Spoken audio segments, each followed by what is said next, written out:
मुख्यमंत्री विजय यांनी खरंच तमिळनाडूमध्ये केंद्र सरकारचे पोस्टर बॅन केलेत काय? कारण की विजय मुख्यमंत्री झाल्यानंतर त्यांनी अनेक निर्णय घेतले, तेही 2-3 दिवसामध्येच. पण याचा सर्वात मोठा फटका बसणार तो केंद्र सरकारला, कारण की केंद्र सरकारच्या सर्वात जास्त जाहिराती असतात. पण तमिळनाडूचे आत्ताच मुख्यमंत्री झालेले विजय यांनी असा निर्णय का घेतला? नेमकं काय घडलंय? चला सविस्तर आपण या व्हिडिओमधून पाहू. चॅनलवरती नवीन असाल तर सबस्क्राईब करायला विसरू नका. तमिळनाडूच्या राजकारणामध्ये सध्या एक मोठा बदल घडताना दिसतोय. अनेक वर्षापासून राज्यामध्ये चालत आलेली पोस्टर, बॅनर आणि कटआउटची राजकीय संस्कृती आता संपणार. कारण की विजय मुख्यमंत्री होताच त्यांनी घेतलेले निर्णय, यामुळे संपूर्ण देशभरामधून त्यांचं कौतुक केलं जाते. सर्वात पहिलं त्यांनी निर्णय घेतला दारूबंदी. मंदिराच्या बाजूला, शाळेच्या बाजूला आणि कॉलेजच्या बाजूला जी दारूची दुकानं आहेत ती पूर्णपणे बंद होणार. कारण की ती दुकानं सार्वजनिक ठिकाणी आहे. अशामुळे महिलांच्या सुरक्षिततेचा प्रश्न निर्माण होतो. त्यामुळे विजय यांनी दारूची दुकानं बंद करण्याचा निर्णय घेतला. पण यापेक्षा सर्वात जास्त चर्चा होत आहे ती पोस्टर बॅन करण्याची. मुख्यमंत्री यांनी तमिळनाडू राज्याला स्पष्टपणे आदेश दिलेत. कोणत्याही पक्षाचे कार्यकर्ता आता सार्वजनिक ठिकाणी पोस्टर किंवा बॅनर लावू शकत नाही. मग तिथे कोणाचा वाढदिवस असो, कौटुंबिक कार्यक्रम असो किंवा राजकीय कार्यक्रम असो. विजय यांनी स्पष्टपणे सांगितलं, सार्वजनिक ठिकाणं आणि रस्ते हे नागरिकांसाठी आहेत, नेत्यांचा प्रचार करण्यासाठी नाही. विजय यांच्या या निर्णयामुळे राजकीय वर्तुळामध्ये चांगलीच खळबळ उडाली. कोणत्याही राज्यामध्ये जेव्हा जेव्हा निवडणुका येतात, जेव्हा जेव्हा कार्यक्रम येतात, तेव्हा तेव्हा मोठे पोस्टर, बॅनर लावले जातात. आणि विशेष म्हणजे दक्षिण भारतामध्ये या गोष्टीचा जास्त प्रमाणामध्ये वापर होतो. मग तिथे चित्रपटातील अभिनेते असो किंवा राजकारणामधील नेते असो, त्यांच्या मोठ्या मोठ्या प्रतिमा उभा केल्या जातात. रस्ते पूर्णपणे जाम केले जातात. त्या पोस्टरमुळे अनेकांचे अपघातही होतात. राजकीय विश्लेषक म्हणतात यामध्ये सर्वात जास्त नुकसान होणार आहे ते भारतीय जनता पार्टीचं. कारण की भारतीय जनता पार्टी हा असा पक्ष आहे ज्यांचे पोस्टर प्रत्येक राज्यामध्ये मोठ्या मोठ्या स्वरूपात लावले जातात. त्यामध्ये करोड रुपये खर्च केले जातात.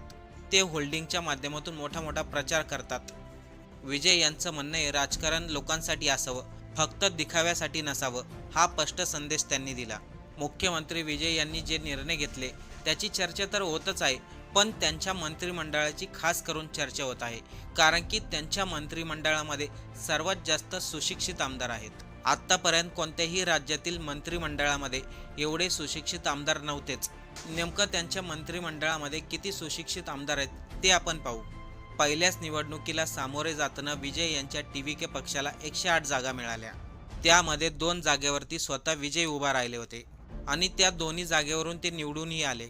पहिल्याच निवडणुकीसाठी नव्या पक्षासाठी हा आकडा खूप मोठा मानला जातो. सामान्यपणे भारतामध्ये आपण अनेक वेळा चर्चा करतो, लोकप्रतिनिधी सुशिक्षित असावेत, सुजाण असावेत, समाजामधील अडीअडचणी प्रश्न समजणारे असावेत. अनेक वेळा असं होतं, अशिक्षित असलेल्या किंवा कमी शिक्षण असलेल्या लोकप्रतिनिधींवरती अनेक वेळा टीका होती. पण विजय यांनी त्यांच्या मंत्रिमंडळाची जी निवड केली ती इतरांपेक्षा वेगळी आहे. कारण की त्यांच्या मंत्रिमंडळामध्ये फक्त सुशिक्षित आमदारच नाही तर तरुण आमदारांची संख्या जास्त आहे. त्यांच्या मंत्रिमंडळामध्ये किती लोक पहिल्यांदा निवडून आले, किती जणांना अगोदर राजकीय अनुभव आहे, त्यांचं शिक्षण काय, त्यांचं वय किती, त्यांची पार्श्वभूमी काय, हे जर ऐकलं ना आपल्याला त्याच्यावरती विश्वास बसणार नाही. सर्वात अगोदर अनुभवाबद्दल बोलायचं झालं तर विजय यांच्या पक्षामध्ये टोटल 108 आमदार निवडून आले. त्यामध्ये 93 आमदार असे आहेत ज्यांनी पहिल्यांदाच निवडणूक लढवली, म्हणजे त्यांना कोणताही राजकीय अनुभव नाही. म्हणजे ती 93 लोक कोणत्याही राजकारणी घरातून आली नाही, लोकांच्या पाठिंब्याने ते सत्तेवरती आलेत.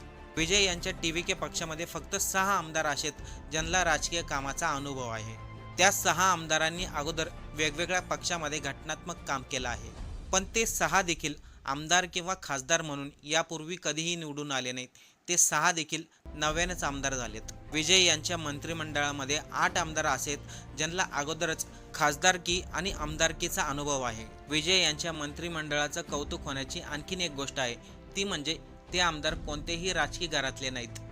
कोणी डॉक्टर आहे तर कोणी इंजिनियर आहे तर कोणी उच्च शिक्षित आहे. काही जण व्यावसायिक आहेत तर काही जण कॉन्ट्रॅक्टर आहेत. आपण नेहमी म्हणत असतो ना, राजकारणामध्ये वेगवेगळ्या क्षेत्रातील लोक का येत नाही. इंजिनियर, डॉक्टर, वकील, शिक्षक, तज्ज्ञ ही लोक जर राजकारणामध्ये आले तर निर्णय प्रक्रियेमध्ये अधिक जास्त व्यावसायिक दृष्टिकोन येऊ शकतो. आणि सध्या विजय यांच्या मंत्रिमंडळाचं हेच चित्र आहे. आता त्यांच्या मंत्रिमंडळातील आमदारांच्या शिक्षणाबद्दल बोलायचं झालं तर 64 आमदार हे ग्रॅज्युएट आहेत, म्हणजे पदवीधर आहेत. 24 आमदार हे 12वी पास आहे आणि 10 आमदार हे 10वी पास आहेत. म्हणजे जर एकूण पाहिलं तर विजय यांच्या मंत्रिमंडळामध्ये सुशिक्षित आमदारांची संख्या जास्त आहे. त्यांच्या मंत्रिमंडळामध्ये आणखीन एक गोष्ट वेगळी आहे. आपण अनेक राज्यांमध्ये पाहतो मंत्रिमंडळामध्ये जे आमदार असतात ते सर्व वयस्कर असतात, पण इथे विजय यांच्या मंत्रिमंडळामध्ये सर्व तरुण आमदार आहेत.